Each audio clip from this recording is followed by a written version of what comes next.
Hi అండి, welcome back to our channel shakes world. ఈరోజు నేను ఒక మంచి స్నాక్ ఐటమ్తో అయితే మీ ముందుకు వచ్చేసాను. అది ఏంటంటే పిల్లల కోసం నేను చేసే బ్రెడ్ శాండ్విచ్ అనమాట. ఈ బ్రెడ్ శాండ్విచ్ కోసం బ్రెడ్ ప్యాకెట్ ఒకటి, కట్ చేసిన టమాటాలు, ఆనియన్స్, క్యాప్సికమ్, కొత్తిమీర, తర్వాత ఇక్కడ వచ్చేసి ఉప్పు, కారం, గరం మసాలా అండ్ చాట్ మసాలా. ఇది వచ్చేసి మయోనీస్ అనమాట. ఈ మయోనీస్ ఎగ్లెస్ అనమాట. ఇప్పుడు నేను ఎగ్ ఎగ్లెస్ శాండ్విచ్ అయితే ప్రిపేర్ చేస్తాను. నేను ఎగ్ శాండ్విచ్ ప్రిఫర్ చేయను, ఎందుకంటే అందులో కొంచెం నీసు వాసనలాగా అనిపిస్తుంది. మరి నేను ప్రిపేర్ చేయడంలో పొరపాటో, లేదంటే అది ఉండడమే అలా ఉంటుందో నాకైతే తెలియదు. కానీ ఎగ్లెస్ అయితే నేను ఎక్కువగా ప్రిఫర్ చేస్తాను. ఇక్కడొచ్చేసి నేను అయితే కట్ చేసి పెట్టుకున్నానో ఆ పీసెస్ మొత్తం ఒక బౌల్ తీసుకొని, ఆ బౌల్లోకి అయితే వేసేసుకొని, ఇప్పుడు ఇందులో ఉప్పు, కారం, గరం మసాలా, చాట్ మసాలా వేసుకొని బాగా అయితే మిక్స్ చేసుకుంటాను. ఈ శాండ్విచ్ పిల్లలకైతే చాలా నచ్చుతుంది అని అనుకుంటున్నాను. ఎందుకంటే నార్మల్‌గా పిల్లలు బ్రెడ్ బానే తింటారు. కానీ ఇలా కొంచెం స్టఫింగ్ పెట్టి ఇస్తే పిల్లలు ఇంకా ఇష్టంగా తింటారు. అంతేకాకుండా వాళ్ళకి కొంచెం వెజిటేబుల్స్ తినటం కూడా అలవాటు పడుతుంది. ఇక్కడ వీడియోలో నేను చూపిస్తున్నాను కదా! ఈ ప్యాన్ అయితే మొన్న విశాల్ మార్ట్‌లో పర్చేస్ చేశాను. ఇదొచ్చేసి 120 రూపీస్ అనమాట. ఇది కొత్తది. మామూలుగా తవ్వ మీద కూడా కాల్చుకోవచ్చు. అది ఎందుకు తీసుకున్నానంటే దాని మీద లైన్స్ ఉన్నాయి కదా! ఆ లైన్స్ పడటంతో పిల్లలకి కొంచెం టెంప్టింగ్‌గా అనిపిస్తుందనమాట తినడానికి. అందుకనే తీసుకున్నాను. ఇప్పుడు ఇందులో నేను ఏదైతే మిక్స్ చేసుకున్న వెజిటబుల్స్ ఉన్నాయో అందులో కొంచెం మయోనీస్ కూడా వేసి మిక్స్ చేస్తున్నాననమాట. ఈ మయోనీస్ వేయటం వల్ల టేస్ట్ అంటే చాలా డిఫరెంట్‌గా ఉంటుంది. చాలా యమ్మీ టేస్ట్ వస్తుందనమాట. అందుకని ఇందులో మయోనీస్ యాడ్ చేశాను. ఇలా నీట్‌గా మొత్తం కలుపుకున్న తర్వాత ఇప్పుడు మనం బ్రెడ్ పీసెస్ అయితే తీసుకుందాము. బ్రెడ్ పీసెస్ తీసుకొని ఒక బ్రెడ్ పీస్ మీద అయితే ఈ మిక్స్ చేసుకున్న వెజిటేబుల్స్‌ని స్టఫ్ చేసుకోవాలనమాట. అంటే దానిపైన ఈవెన్‌గా స్ప్రెడ్ చేసుకోవాలి. అంతకంటే ముందు నేను ఇక్కడ స్టవ్ వెలిగించి సిమ్‌లో పెట్టుకొని తవా అయితే హీట్ చేసుకుంటున్నాను. నార్మల్‌గా మనకి శాండ్విచ్ చేయడానికి బటర్ యూస్ చేస్తారు.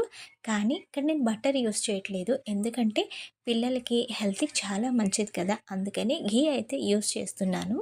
ఘీ వేసుకొని బ్రెడ్ పీసెస్‌ని అయితే బాగా రోస్ట్ చేస్తాననమాట.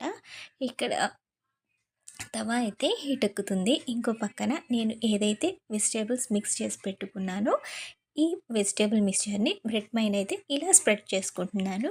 పెద్దవాళ్ళు తినాలి అనుకుంటే కొంచెం ఎక్కువగానే స్టఫ్ చేసుకోవచ్చు అనమాట. నేను మా షాహీ కోసం కాబట్టి ఇలా కొంచెం అయితే వేసి మిక్స్ చేస్తున్నాను. చిన్నపిల్లలకి చిన్నప్పటి నుంచే ఇలా ఉప్పు కారాలు వెజిటేబుల్స్ తినడం అలవాటు చేస్తే పెద్దయ్యాక వాళ్ళతో ఇబ్బంది ఏమీ ఉండదు. అంతేకాకుండా ఇక్కడ నేను ఘీ యూస్ చేస్తున్నాను కాబట్టి హెల్త్ వైజ్ కూడా ఇది చాలా అంటే చాలా మంచిది పిల్లలకి. మీ ఇంట్లో మీరు కూడా కొంచెం డిఫరెంట్‌గా ఇలా అయితే ట్రై చేసి చూడండి. ఇక్కడ ఘీ అయితే హీట్ ఎక్కింది కదా! నేను బ్రెడ్ అయితే దాని మీద వేసుకున్నాను.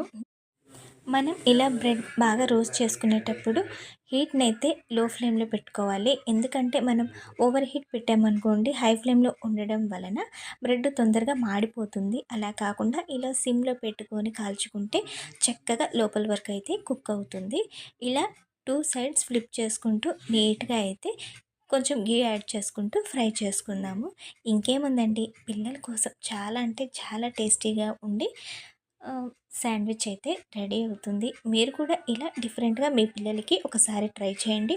అందులోనూ ఇప్పుడు చలికాలం కాబట్టి పిల్లలు ఈవినింగ్ టైం స్కూల్ నుంచి ఇంటికొచ్చాక ఏదో ఒకటి తినాలి అని మారం చేస్తుంటారు కదా! అలాంటప్పుడు వేరే చిరుతిండ్లు కాకుండా ఇలా అయితే చేసి పెట్టండి. చాలా ఇష్టంగా కూడా తింటారు. అంతేకాకుండా హెల్త్‌కి కూడా చాలా మంచిదనమాట. నేనైతే మా షాహీకి ఇలా ప్రిపేర్ చేసి ఇవ్వడం అలవాటు చేశాను. మా షాహీ బాగానే తింటుందండి. మరి మా పాప తింటుందంటే మిగతా వాళ్ళు కూడా తింటారు కదా! అందుకే మీతో కూడా ఈ వీడియో షేర్ చేద్దామని అయితే తీశాననమాట. చెప్పడం మర్చిపోయాను. ఈరోజు క్రిస్టమస్ కదా! ఎంతమంది క్రిస్టమస్ సెలబ్రేట్ చేసుకుంటున్నారో వాళ్ళందరికీ నా తరపు నుంచి కూడా హ్యాపీ క్రిస్మస్ అండి. అందరికీ క్రిస్టమస్ శుభాకాంక్షలు. అంతేకాకుండా ఈరోజు మీ ఇంట్లో ఏమేమి వంటలు చేసుకున్నారో నాతో కామెంట్ బాక్స్లో కామెంట్ చే కామెంట్ చేయండి. అంతేకాకుండా ఇవి మొత్తం ఇలా ఒక్కొక్కటిగా పూర్తిగా కాల్చుకున్న తర్వాత ఒక నైఫ్ సహాయంతో మనం ట్రయాంగిల్ షేప్లో కట్ చేసేస్తే పిల్లలకి కొంచెం డిఫరెంట్గా కనిపిస్తుంది అనమాట. మీరు కూడా ఇలా తప్పకుండా ట్రై చేయండి. ఇక ఇందులోకి కెచప్ అయితే చాలా బాగుంటుంది. కొంతమంది తీపి ఇష్టపడతారు కదా పిల్లలు, వాళ్ళకి కెచప్ వేసి ఇవ్వండి. అవసరం లేదు అనుకునే వాళ్ళకి ఇలా నార్మల్గా ఇచ్చేసినా కూడా సరిపోతుంది. ఇక నేను చేసిన ఈ వెజ్ శాండ్విచ్ ఎలా ఉందో కామెంట్ సెక్షన్లో కామెంట్ చేయండి. మీరు కూడా మీ పిల్లలకి ఇలాంటి హెల్తీ ఫుడ్స్ అలవాటు చేయండి. నా ఛానల్ని ఫస్ట్ టైం చూస్తున్న వాళ్ళు సబ్స్క్రైబ్ చేసుకోండి, లైక్ చేయండి, కామెంట్ చేయండి. అందరికీ హ్యాపీ డే. ఉంటానండి మరి. బాయ్.